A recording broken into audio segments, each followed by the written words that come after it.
बरकातहू। अल्हम्दुलिल्लाहिल हन्नानिल mannan अस्सलातु वस्सलामु अला सय्यदिल इंसी वल जान व अला आलिहि व अस्हाबिहिल किराम व इब्निहिल करीम। आमन्तु बिल्लाह सदक़ल्लाहु मौलाना अल-अलीयुल अज़ीम व सदक़ रसूलुहुन नबियुल अमीनुल मतीनुल मुख्तारुल करीम व नहनु अला ज़ालिका लमिनश शाहिदीन व ज़ाकिरीन वल हामिदीन वल्हम्दुलिल्लाहि रब्बिल आलमीन।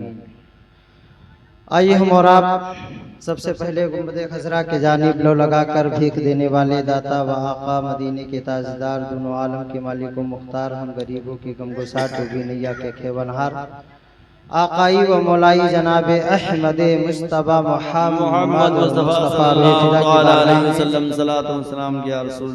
सल्लल्लाहु अलैहि वसल्लम। ये दिल इश्क़ नबी में गर मचल जाए तो अच्छा है। बेशक बेशक। ये दिल इश्क़ नबी में गर मचल जाए तो अच्छा है। मोहम्मद कहते कहते दम निकल जाए तो अच्छा है। बेशक बेशक सुभान अल्लाह। मोहम्मद कहते कहते दम निकल जाए तो अच्छा है। बेशक। तमन्ना है ये बरसों से कि देखूं गुंबदे खज़रा। बेशक। तमन्ना है ये बरसों से कि देखूं गुंबदे खज़रा। बेशक। मेरे सरकार ये हसरत निकल जाए तो अच्छा है। बेशक बेशक सुभान अल्लाह। मेरे सरकार ये हसरत निकल जाए तो अच्छा है। अगर मैदान महशर में फैसला हो जहन्नम का। वाह। अगर मैदान महशर में फैसला हो जहन्नम का मोहम्मद मुस्तफ़ा आकर बचा लेते तो अच्छा है। बेशक बेशक। मोहम्मद मुस्तफ़ा आकर बचा लेते तो अच्छा है। मोहम्मद मुस्तफ़ा सल्ले अला की आज महफिल है। बेशक सुभान अल्लाह। मोहम्मद मुस्तफ़ा सल्ले अला की आज महफिल है। मदीने से मेरे आका चले आते तो अच्छा है। बेशक सुभान अल्लाह। मदीने से मेरे आका चले आते तो अच्छा है। हजरात,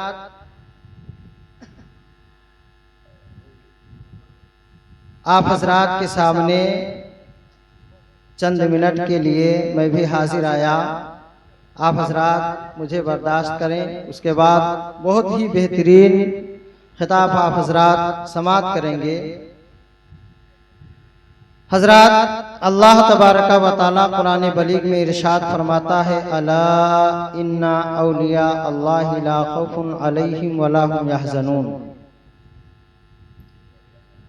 बेशक अल्लाह के वलियों को ना कोई चीज का खौफ है और ना उन्हें कोई गम। बेशक।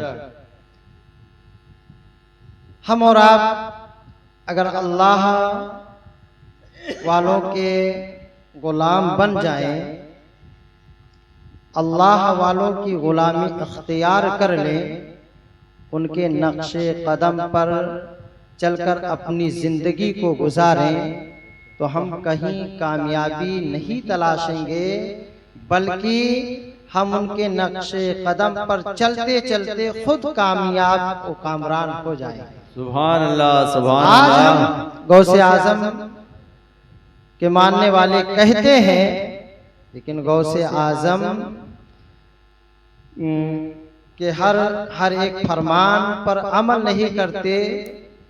और गौसे आजम का जो हुक्म है जिस तरह से जिंदगी गुजारना, उस तरह से जिंदगी नहीं गुजारते। बस सिर्फ नाम जानते हैं कि हम गौसे आजम के मानने वाले हैं और सिर्फ नारा लगाते हैं, हम उनका दामन नहीं छोड़ेंगे। लेकिन उनकी जिंदगी जिस तरह से गुजारनी है उनके नक्शे कदम पर अमल नहीं करते। बेशक बेशक। हुजूर गौसे आजम ने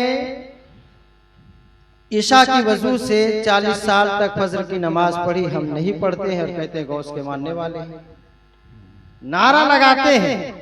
हजरात, हुजूर गौसे आजम को जो अपने तो अपने हैं, अगर बेगाने देखा करते थे वो भी कदमों पे गिर के ईमान ले आया करते। बेशक सुभान एक अल्लाह। मर्तबा का जिक्र है, हुजूर गौसे आजम मेराज का वाकया बयान कर रहे हैं। एक यहूदी का गुजर हुआ, उसने सुना कि हुजूर गौसे आजम फरमा रहे हैं मेरे आका मेराज पर तशरीफ ले गए और जब वापस आए तो जंजीर हिलती रही, पानी बहता रहा। कहा पेवर झूठ गौसे आजम बोल रहे हैं।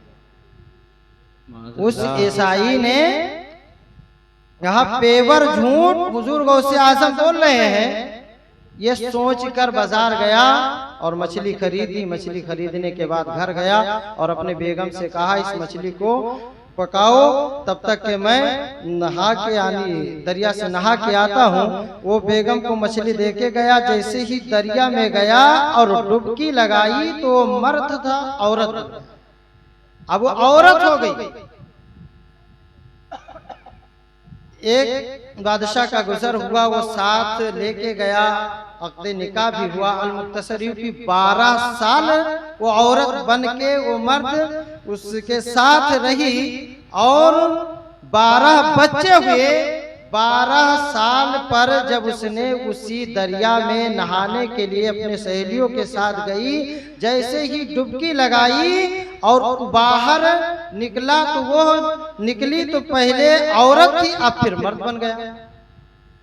अब मर्द बना, देखा कपड़ा वहां रखा है, दौड़ते भागते आया, वही बाजार है और वही बातें हो रही है, वही मेराज का तज़किरा है। दौड़ते भागते घर गया, क्या देखता है बेगम मछली काट रही है। कह रहा है अभी तू मछली काट रही है। उसके बाद समझ में नहीं आ रही थी, दौड़ते भागते हुजूर गौसे आज़म की बारगाह में पहुंचा। अर्ज करने लगा हुजूर मैं समझ गया, वही बाजार है, वही बातें है, वही तज़किरे है, वही मछली है, वही बेगम निकाल रही है, वही बेगम उसे काट रही है। हुजूर गौसे आज़म ने एक नजर डाली थी, 12 साल गुजर गए, उसके साथ इतना कुछ हो गया, कदमों में गिरा, कहा हुजूर मुझे कलमा उड़ा लो, आपका दीन इतना अच्छा है, आपकी बातें हक है, आपकी बातें सच है। पता चला कि हुजूर गौसे आज़म बेगानों पे नजर डाल दे तो भी गुलाम। सुभान अल्लाह सुभान अल्लाह। अपनों पे नहीं, अगर गैरों पे नजर डाल दे बेशक वो भी गुलामे गौसे आज़म हो जाए। आज हम नारा लगाते हैं गौस का दामन नहीं छोड़ेंगे, नमाज एक भी नहीं। हालांकि नमाज ही मोमिनों की कामयाबी है। मस्जिदें वीरान है, इमाम साहब हैं, उनके ऊपर उंगली उठाने एक से एक है। समझते 100-200 रुपया दिए और समझ लो हमारे वो गुलाम हैं। अक्सर मैं कहीं भी जाता हूँ तो नमाज का जिक्र जरूर करता हूँ। बेशक बेशक 5 मिनट की गुफ्तगू आप हजरात समाप्त कर लें कि नमाज ना पढ़ने पर 12 मुसीबतें उस बेनमाजी के ऊपर आती हैं। अल्लाह 3 मुसीबतें हो, सबसे पहले उसकी रोजी तंग कर दी जाती है, बेशक उसकी उम्र कम कर दी जाती है, उसके जो चेहरे का नूर है वो छीन लिया जाता है। बेशक ये 3 मुसीबतें अल्लाह के नबी फरमाते हैं बेनमाजी की रोजी तंग कर दी जाती है। आप सोच सकते हैं फला साहब बरसों से नमाजें नहीं पढ़ते, उनके पास बहुत सारी दौलतें हैं, तो वो क्या है आप जानते हैं? फला साहब बरसों से नमाजें नहीं पढ़ते, बहुत बड़े सेठ है, बहुत बड़े दौलतमंद हैं। वो बरकत नहीं है बल्कि वो कसरत है। बेशक कसरत मेहनत करके कसरत करके उसने दौलत तो हासिल कर ली है, लेकिन उसके उम्र में उम्र की बरकतें छीन ली गई हैं, कम कर दी गई हैं, रोजी तंग कर दी गई है, कसरत से दौलत हासिल कर ली है, चेहरे का नूर छीन लिया गया है, उसके चेहरे पर वो नूर नहीं है।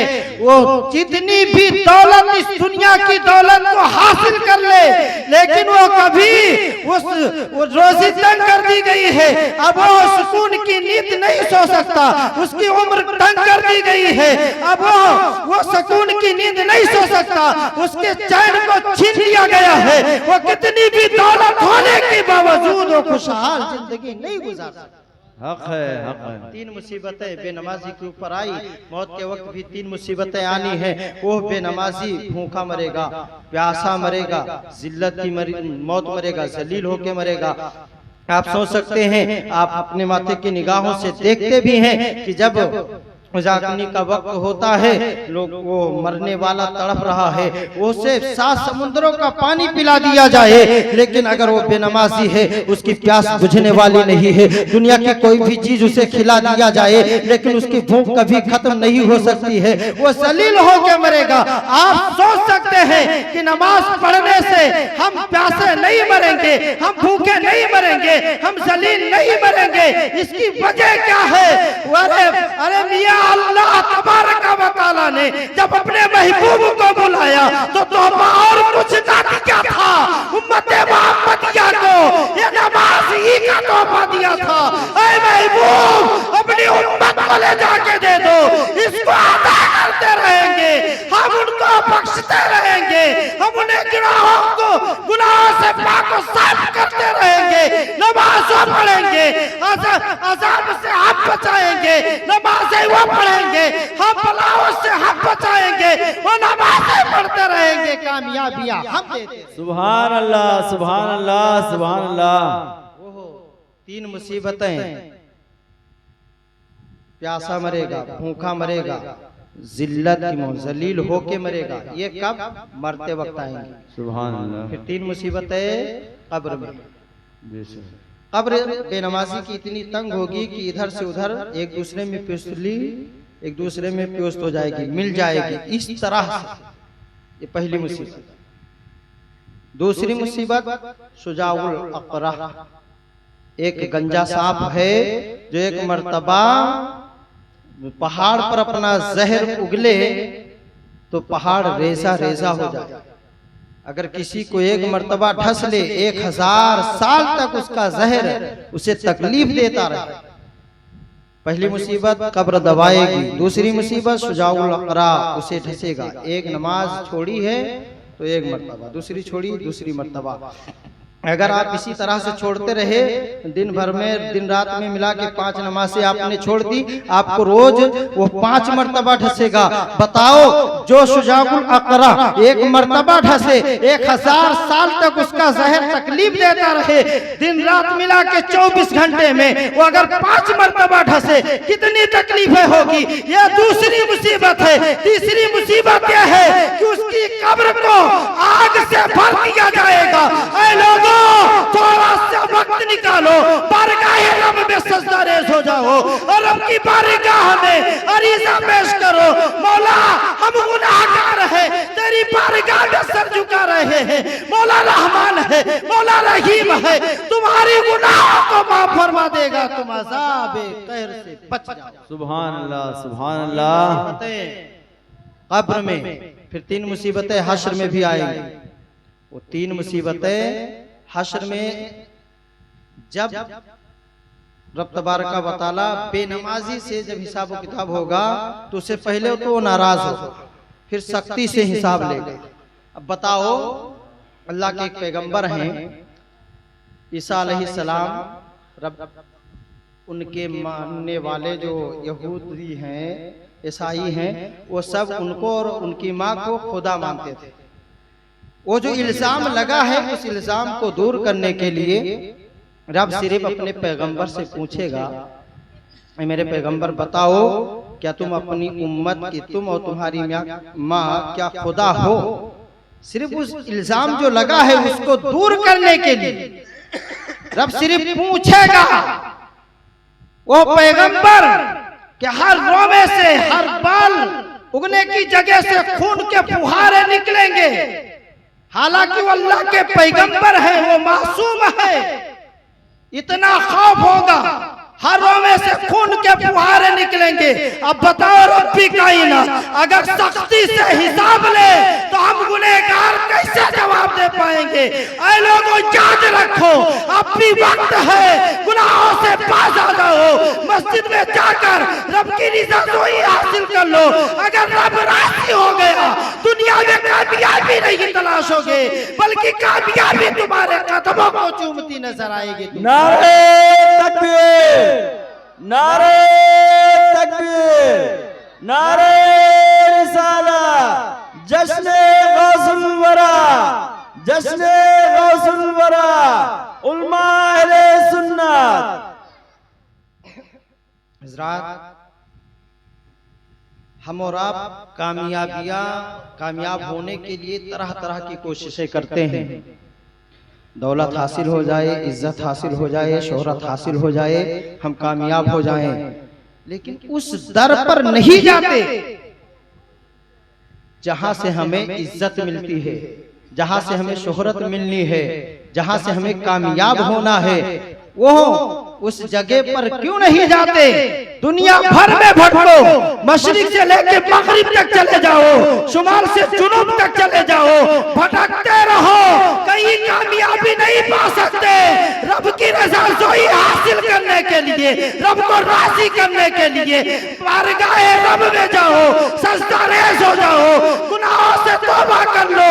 रब कायनात इतना रहमान और रहीम है कि रब रहम फरमाएगा, रब करम फरमाएगा, तुम्हें इज्जत भी देगा, तुम्हें शोहरत भी देगा, तुम्हें दौलत भी देगा, इतना देगा कि पूरी दुनिया मिलके तुम्हें नहीं दे सकती। वाह, उस जगह पे जाओ जहां से इज्जत मिलनी है, जहां से शोहरत मिलनी है, जहां से दौलत मिलनी है, उस जगह पे जाओ, कामयाबी तुम्हें वहीं से मिलेगी। बेशक बेशक। जो हश्र में 3 सवालात, 3 मुसीबतें बेनमाजी पर, एक तो रब नाराज होगा, फिर सख्ती से हिसाब लेगा। सबसे हल्का हश्र का अजाब यह है कि उसके पैरों में आग की जूती पहनाई जाएगी। अल्लाह, और वो उस बेनमाजी के भेजों को खौलाती रहेगी। हज़रात, थोड़ा सा वक्त निकालें, नमाजें पढ़ें, तमाम ये 12 मुसीबतों से और तमाम बीमारियों परेशानियों से बच जाएंगे। इज्जत भी मिलेगी, शोहरत भी मिलेगी, दौलत भी मिलेगी। आप कामयाबी ना तलाशें, मस्जिद जाएं, खुदा के घर में रब की इबादत करें, उससे मांगे, वो इतना देगा कि तुम दुनिया में भी कामयाब हो जाओगे, आखिरत में। बेशक, सुभान अल्लाह, सुभान अल्लाह। हज़रात, हम और आप हाजिर हुए हैं, तकरीर सुनेंगे, ना तो मनक़बत सुनेंगे, अशारात सुनेंगे। उसके बाद कल क्या याद रहेगा? वो बहुत अच्छा बोल रहे थे, वो अच्छा पढ़ रहे थे, बस क्या पढ़ रहे थे नहीं जाने, वो क्या कह के गए। अगर जानते भी हैं तो अमल नहीं करते। अगर आप अमल कर ले, इतनी सारी मेहनतें आप लोगों ने की है, अगर आप उस पे अमल कर लें, अगर कहने वाले ने कहा आप नमाजें पढ़ें, आप नमाजें पढ़ना शुरू कर दें। आप अगर शराब पीते हैं, मना किया गया है, शराब पीना छोड़ दें, बुरी आदतें छोड़ दें, बस समझ लो जलसा कामयाब हो गया। जितने लोग इस महफिल में बैठे हैं, अगर चंद लोग अमल करना शुरू कर दें, रब तबारक व तआला इसकी बरकत से जितने लोग हाजिर हैं सबको बख्श देगा, और यहाँ तक कहने वालों और सुनने वालों को भी बख्श देगा। वो इतना बड़ा रहमान और रहीम है। तो आप सुन के अमल करें तो जरूर हमारी मेहनतें रंग लाएगी और कामयाब व कामरान होंगे।